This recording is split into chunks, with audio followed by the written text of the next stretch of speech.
Titignan natin guys kung saan tayo pwedeng gumawa ng kulungan ng ano,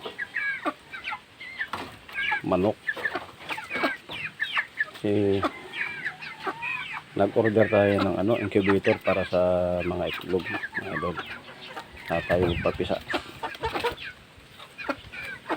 Kailangan may malaki tayong kulungan para maka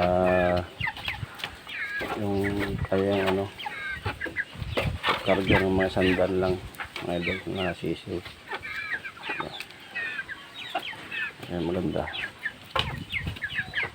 Ito mga malaki na to, mga idol. Yan na to. Paitlogin na lang natin to. Paitlogin na lang natin. Tapos bibili tayo ng mga itlog ng Rhode Island. Dito. Yan. Yan siguro magandang pwesto mga idol. Yan dito. Kasi plano mga idol, may darating na ano, incubator para ano, papisa tayo. Itlog. Yan na lang. Papisa na lang tayo.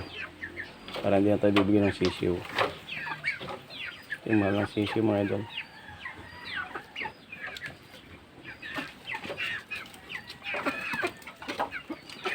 Kulang 50 ng isa. 42 ang isang sisiw. Kung magpapisa tayo ng itlog. Mas makamenos. Yan. Kasi meron naman tayong barako. Para magkaroon sila ng ano, similya. Pero patukin natin itong mga ano, pampaitlog mga idol, yung laying mas para ano, mabilis. Sige na, babay na.